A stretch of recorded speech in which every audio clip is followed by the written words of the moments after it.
The woman laughing at me in her garden that morning had no idea she was standing inside a crime scene. She thought she was making a joke about a mechanic in a stained shirt. But when I opened the hood of her 1973 Porsche, I stopped breathing. Because I had built that engine 14 years ago in Germany with a dead man who had taught me to listen to metal-like music. And now, someone had sabotaged it. The joke was about to cost her everything.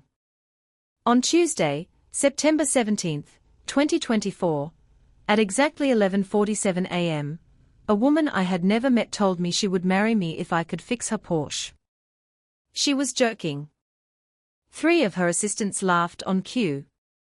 I opened the hood of the 1973 Carrera RS sitting in her 6-car garage, looked at the engine bay for 11 seconds, and stopped breathing. I knew this car. I had worked on it at the Nürburgring in the summer of 2010, when I was 24 years old. When my wife Carolyn was still alive. When our daughter hadn't been born yet. When the man who personally rebuilt this engine, Heinrich Müller, was still teaching me how to feel a misfire through the floor of a bay instead of just hearing it. The woman who owned the car had no idea what she had just walked into. Her name was Vivian Ashworth. She was a hedge fund partner, worth 8 figures, used to getting what she wanted. The Porsche was her late father's. 3 dealerships had failed to fix it. She thought I was just another mechanic. But the answer to her car's problem was sitting in a leather-bound notebook in a locked drawer in my garage. My own handwriting. 14 years old. In a country she had visited, but didn't speak the language of.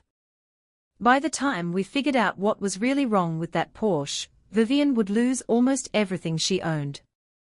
And I would be the only person standing between her and the man taking it. My name is Ethan Whitaker. I'm 38.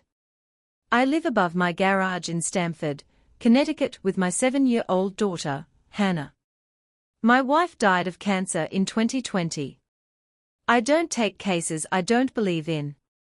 But this one came with a referral from a trusted client, and the symptom, a misfire that only appeared after 90 miles, was the kind of ghost that only someone who had been inside that specific engine could find. When I arrived at Vivian's Greenwich estate, she didn't invite me inside. She pointed at the garage. I lifted the engine cover of the Carrera RS and immediately saw it. A hand-fabricated oil scavenge pump bracket, angled 7 degrees forward from factory spec. Not a mistake. A signature. Heinrich Müller had made 7 of these brackets. Each one was a personal project. Each one was for a car he had personally rebuilt. I had helped install 2 of them. This one had the stamp, Mr. 04. I straightened up and asked Vivian when her father bought the car. 1991, she said. From a dealer in Frankfurt.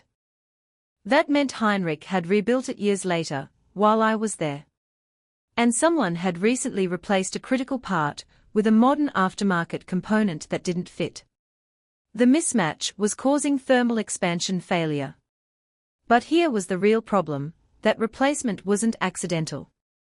It had been done by someone who knew exactly which modification to disable. That someone was Preston Vance, Vivian's business partner. I didn't tell her that in the garage. I just fixed the car. 3 days. Period. Correct part from a specialist in Pennsylvania. Test drive. No misfire. When Vivian asked what she owed me, I said $2,800. She offered $10,000. I refused. Then I handed her a business card, an attorney in Stamford named James Holloway. Call him, I said. About a related matter. I'm not the right person to explain it. She called James the next morning.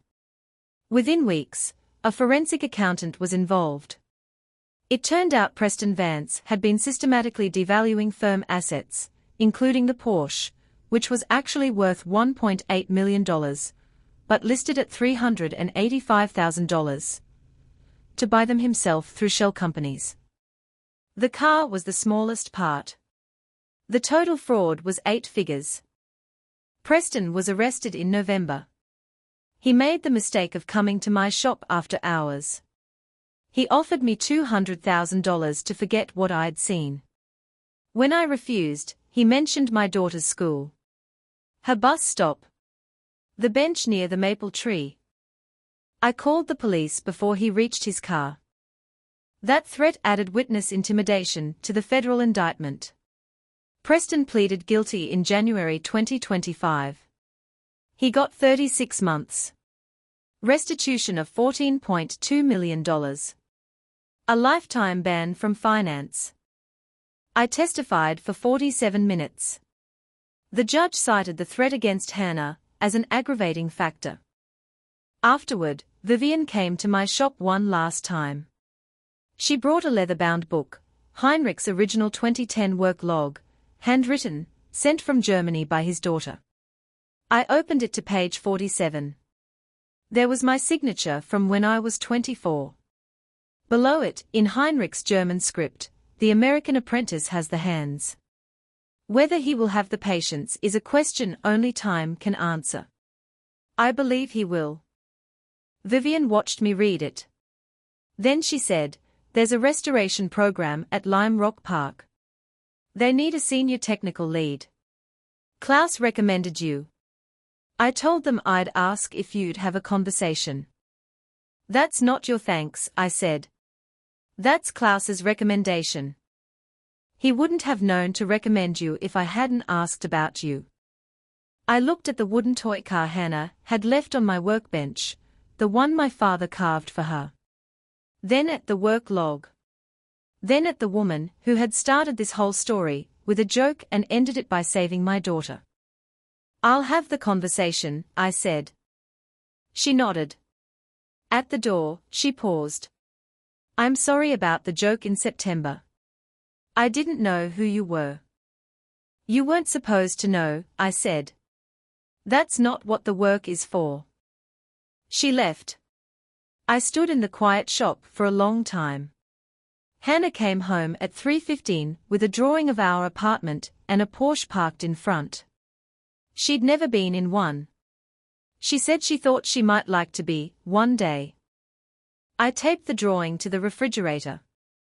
That night, after she was asleep, I sat with Heinrich's work log open on the table.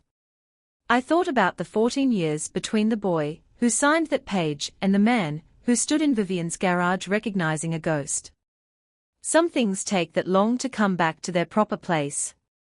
Some things take less time. You don't always know which is which until you stop fighting the way time works. I closed the book, turned off the light, and went to bed.